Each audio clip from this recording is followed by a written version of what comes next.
So as I'm sure a lot of you are aware, Samurai Warriors 5 had a live stream earlier this week, and we got a decent amount of info to talk about here today. We got 5 characters that were revealed, we got gameplay at last, and I cannot wait to talk about that one because I'm actually very excited about that. And of course, we also got some news on the weapons and how that's going to work, and you know, about like the whole cloning possible thing and everything like that, and we also have DLC. And of course, there's also a treasure box, which I'm personally not going to get into because I kind of want to just get into the core of the game and everything. So without further ado, let's hop into it now. I'm going to try to be as straightforward as I possibly can be with this because I do not want to make this like a 30-minute recording. So let's just try to get into it right now. So the first thing I do want to bring up are the 5 characters. Maybe I'll have something on the screen, maybe the gameplay, so y'all can check that out as I talk about this stuff. But yes, let's start with the characters right now. So I'm going to be reading off the website so you guys can get a little bit of a description for these characters. So the first one we are going to be talking about is Shigenosuke Yamanaka, the Imagawa family's retainer. A cheerful young man with a frank personality, he met Mitsuhide when he was being attacked by Mori during an arduous battle. From then on, he began to work alongside Mitsuhide while working to restore the Imagawa family to their former glory. Next we have Kazuchi Nakamura, a Koga ninja. After his former employer, the Rokaku family, was defeated by the Oda family, he was picked up by Hideyoshi and now serves him. While he acts cold and brash, he has deep sense of obligation towards Hideyoshi for saving him. He trained to become a ninja with Mitsuki from their early childhood. Next, we have a returning character, a beloved character of mine, Hanbe Takanaka, a tactician who serves the Saito family. While he appears very mild-mannered, Hanbe has unparalleled quick wits on the battlefield. He senses that Hideyoshi, his former enemy, has the potential to alter the future of Japan, so he decides to serve him and achieve that goal. He mentors Kanbe, his junior tactician. Which brings us to the next character, Ja Chong. Oh, it's not? Oh, it's just... It looks so much like him, though. Like, just a different outfit, kind of got the kind of palish face. The hairstyle really sells it for me, you know? No? It's definitely Kanbe? Oh, alright. Well then. Excuse me. This is actually Kanbe Kuroda, another returning character for Samurai Warriors. A tactician for Harima. He serves Hideyoshi, who recognizes Kanbe as a tactical genius. Despite looking very composed, he is in fact very competitive and hates to lose. He respectfully refers to Hanbe, the tactician who served Hideyoshi before him, as Master. And finally, another new character. God damn it, Ieyasu, you're a lucky bastard, I guess.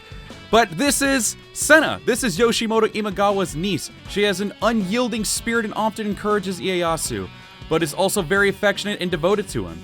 Her uncle, Yoshimoto, thinks the world of her and cares for her dearly. She later becomes Ieyasu's wife. As I said, what a lucky guy. How does that little boy... You know what? Whatever. Cool character, by the way. But now that we've got those characters out of the way, like I said, those are 5 characters that were revealed for the live stream, and gotta say, all of their designs look tremendous. I love every single look of these characters. I cannot wait to see the role they play. And it's obviously, we are already pretty aware of like Hanbe and Kanbe and everything because we have already seen them in the story and everything of Samurai Warriors from 3 to 4. So it is really cool to see them return, and can't wait to see how they are going to be in this one. So with that being said, we have now talked about these characters. Well, honestly, there's not too much I want to get too deep into because I just wanted to reveal the characters, give a little thought on it. Like I said, I love the design of all these characters. They all look amazing. They look tremendous, even though we technically got a Ja Chung Jr. in here from Kanbe. But honestly, this is the most coolest Kanbe has ever looked, ever. I was never really too hot on him to begin with, but now I actually kind of want to see him in action and everything and just see him in the story. He looks really, really cool. And I really cannot wait to see more of this relationship between him and Hanbe, and especially with Hideyoshi. So, that's pretty rad. But let's get on to the gameplay, finally. I gotta say right off the bat, the gameplay looks freaking nice. It looks great. I loved looking at this gameplay. I looked at it 3 times already. There was one time when I skimmed it over at work. Then I decided, since I was off work, I would look at it again, and I just looked at it again just now, and I'm looking over it right now as well. It just looks great. I love how each of these characters look and play. They look so fun to play. Not gonna lie, Nobunaga looks a little bit unconvincing for me because maybe it's just from how the dev was playing it or something, but he just didn't look as entertaining as the other 3. Mitsuhide was kind of in that same category with Nobunaga, but not as bad. But the highlight was definitely Hideyoshi, in my opinion. Hideyoshi, my boy, was going nuts on that battlefield. He looks amazing. He looks great. I am so excited to play as Hideyoshi in this game. Don't get me wrong, Ieyasu also looks very, very cool. I am very excited to see this new Ieyasu in actual action when I get my hands on the game. I'm super stoked about it. I cannot wait to see how it is. So, for those of you who have not seen this, obviously I'm going to be showing the gameplay so y'all can see.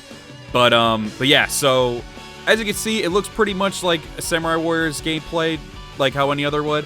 It has its charge attack system. It has the hyper attacks, which were returned, which is, yes, I personally do love the hyper attacks. They look a little bit nerfed, but honestly, I'm okay with that. I know a lot of people thought that the hyper attacks were very OP'd.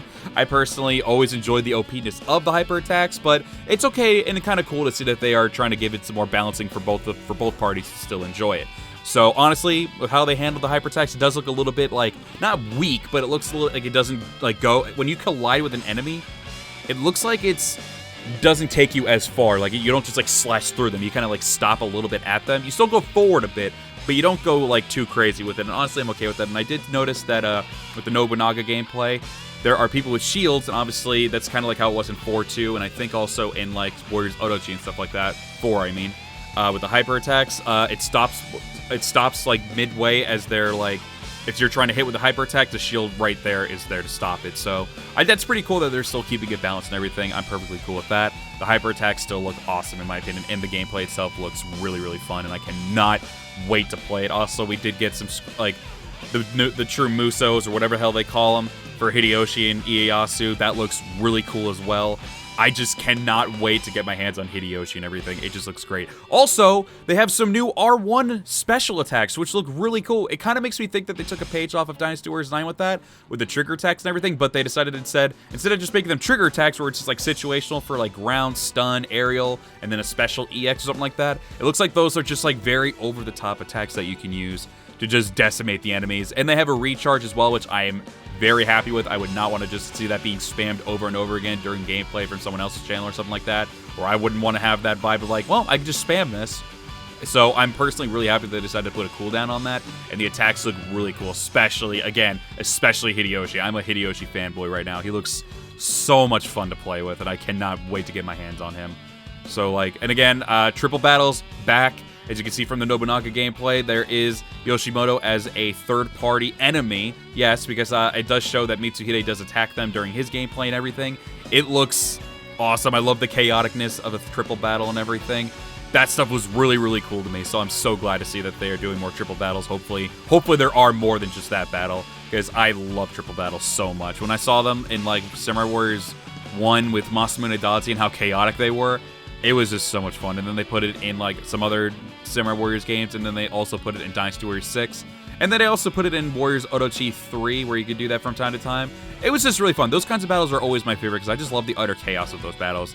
It's so cool. So I personally, gameplay-wise, I cannot wait to get my hands on these characters and play it, because it looks so much fun and so exciting. Now, to get into something that has been very not exactly smiled upon. So, there has been news by Black Kite on the Twitter account of his. I'll be sure to link it down in the description so you can go give them a follow, because they are someone that a lot of us content creators for the Warrior stuff go to for translations and stuff. He is awesome for that. So if you do want to go give them a follow on Twitter, by all means, I'll put them down in the description. You guys can go check them out, because, like I said, they are basically the go-to for a lot of us Warriors people for the translations and stuff. So the biggest one I want to talk about is the fact that we are going to be having 15 weapon types for 27 characters. So, it's weird. I'm puzzled. I am very puzzled by this. So don't get me wrong, that by no means am I upset or anything like, am I crying? I get it if a lot of you are upset by this. 100% I am perfectly understandable about it. I am puzzled. I'm very puzzled, slightly disappointed, but very puzzled. Like I said, I'm someone who has never really gave a damn about the clone weapons, and I guess I also kind of got used to it from like very old Dynasty Warriors games, and then also from Dynasty Warriors 9. I guess I just got used to it. So personally, the cloning thing doesn't really make that big of a difference to me. I don't care too much, but I know that is a very big game-changing thing for a lot of you. And again, I am not going to call you out. I'm not going to give you crap for it. I completely understand your gripe. You are allowed to have that opinion of yours. But like I said, I'm very puzzled on it. For some reason, there's only going to be 15 weapon types for 27 characters. So obviously, you already have seen the character designs and stuff. There are characters that have similar weapons and everything. So there is a great possibility that they are going to be having cloned movesets. So, with that, underneath that as well, they did mention another thing that puzzles the hell out of me, because I really didn't think that this whole thing was necessary. They decided to go, I guess, with the Dynasty Warrior 7 and up route, which is what they said, with you being allowed to change the weapon mid-battle. So, you can change Nobunaga's weapon, apparently, to something else. I don't know if they're doing, like, the whole weapon swap thing, where you can carry 2 weapons at once, or just 1 weapon. But for some weird reason, they decided to bring that into Samurai Warriors, and that really kind of baffles me and puzzles me as to why they would do and go this route, because personally, I don't really like that idea, because it feels like they're, not because of the whole cloning thing, not because of anything like that. We haven't even seen the gameplay for those other characters. We've only seen gameplay for 4 characters that had completely different weapons and everything, so can't really say anything there. So I have to wait and see how the cloning is before we actually get to that point. Who knows? Maybe the charge text will be different. He does also mention that as well, that there's a possibility that like there is going to be uniqueness to each character in some sort of capacity. Whether it's going to be some, like, they said charge attacks in their tweet, but I don't know if they meant that. Maybe, like, I don't know if they're bringing EX attacks into it as well, or maybe they're just referring to the R1 special attacks. And of course, obviously, I'm assuming the Musos will also be different and everything, but it's still very weird to me that they are allowing us to equip different weapons. I guess maybe to just make it seem kind of fresh, but at the same time, why would they want us to do that? Like, that whole thing with, like, changing weapons and everything, I was never really a huge fan of. At first, I thought in Dynasty Warriors, I was like, all right, that's pretty cool. It keeps us entertained with, like, having 2 weapons and stuff like that, or being able to just change mid-battle if I got tired of it. But, like, at the same time, it's like, that's not something I'm really hot on, because I would really rather prefer it just be just like a nice, unique kind of, and yeah, I'll be one of those people. From time to time, I also like a nice, unique kind of way of playing each character. That's nothing really, like, about that, but, like, it's more so just the fact that, like, I want to be able to just enjoy that character with that one weapon, is what I mean to say. Like, I shouldn't have to feel the need to change the weapon, you know? That's what I'm more worried about, not the uniqueness. I misquoted that. What I really feel like, I just don't feel like I should have the need to change the weapon. I feel like I should just be able to have fun with the weapon that they are currently holding, their favorite weapon and stuff like that.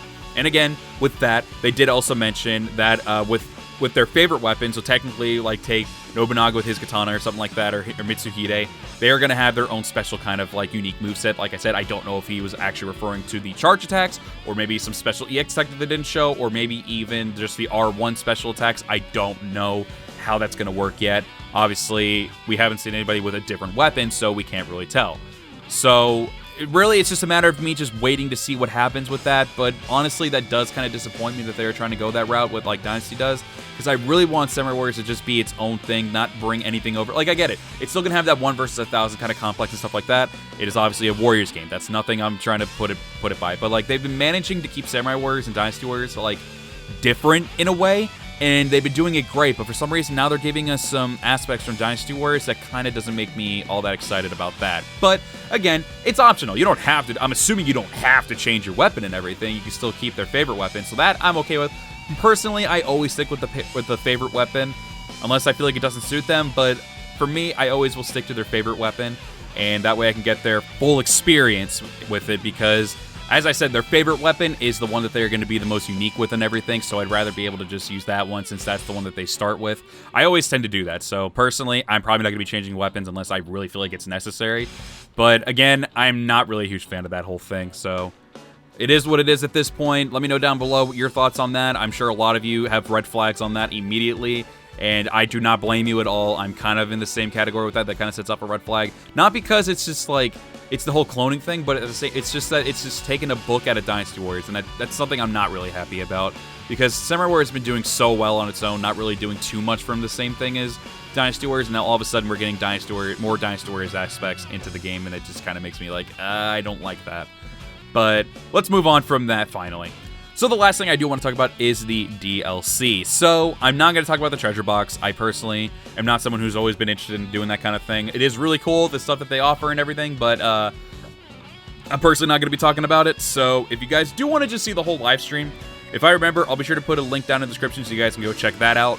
But personally, I don't want to talk about it. I kind of want to talk about the game in general, so let's just do that instead. I want to get the big one out of the way right now, because this is the one that, like, I'm either contemplating, like, does this mean it's going to be brand new things, or is it just going to be just, like, enhanced weapons or something like that? So, the DLC does include additional weapons. This one says it is 5 sets with 3 weapons in each set.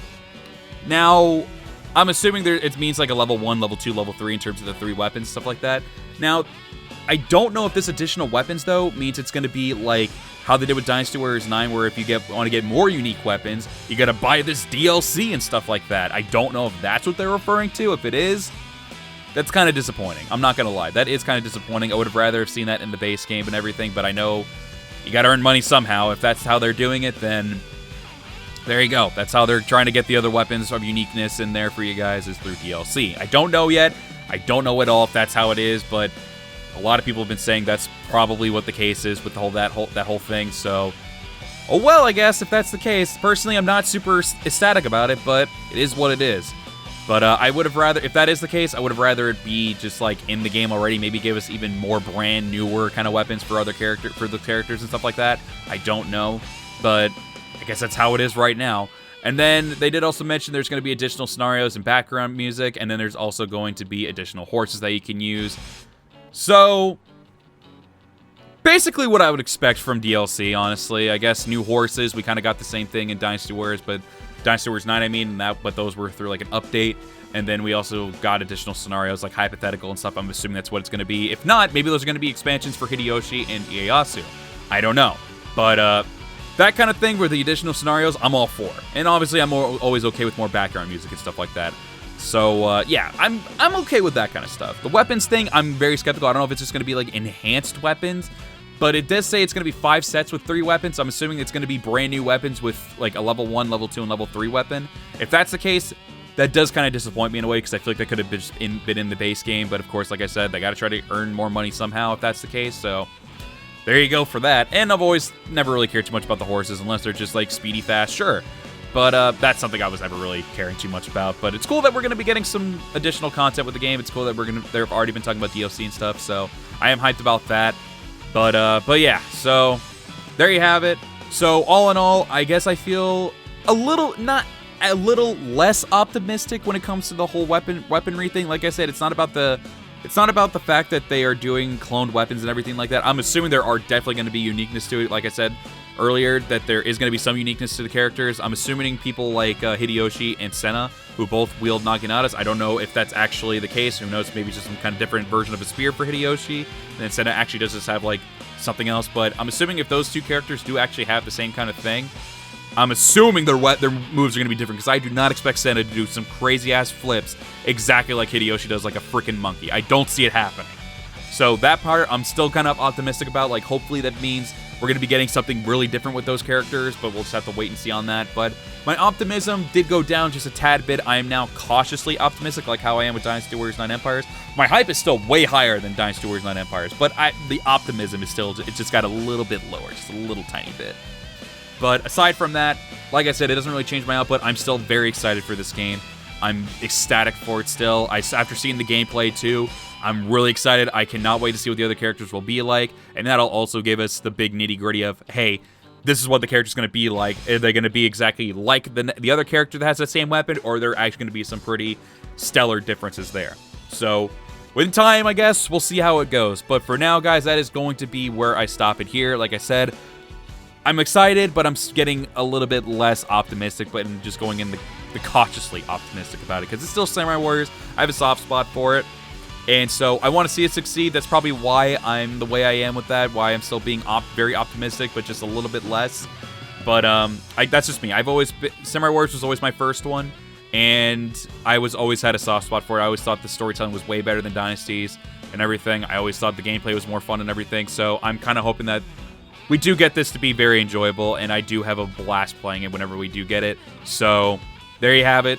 I'm going to end it there before this video goes on any longer. Guys, thank you all very, very much for tuning into this. If you all did enjoy, then be sure to smash the like button right now. Be sure as well, please do, comment down below your thoughts on all the news so far about the characters, the weapons, the gameplay, everything. everything. Give me your thoughts down below. Are you feeling less optimistic? Do you think the game's already trashed before even playing it? Be sure to comment that down below. Be nice to one another as well, because I know sometimes you guys can be hostile with one another. So be sure to be nice to one another and down in the comments. And of course, if you're new to the channel and you like the content that you see, be sure to hit that sub button. We greatly appreciate y'all have been crushing that sub button lately, and I cannot thank you all enough. We are getting closer and closer to 2K, and that is awesome to see. And of course, if you want to support the channel further than that, you could join the Discord. You could do some discussing over there as well about Samurai Warriors and just other Warriors games in general as well. I have a whole section for Warriors games with a bunch of amazing people in the community. So if you want to go join the Shigenosuke Discord server, it'll be at the top of the description. And of course, if you want to support the channel further than that, you can join the Patreon, like this awesome blue to see on the screen right now. You can join the $1 tier, $5 tier, every single video. And I also give people priority when it comes to game suggestions, and also when I do something called Wowie's Choice, when you guys get to pick my characters for what video, for a future video or live stream. So with all that being said, thank you all very much for watching. I will see you all in the next one. Farewell.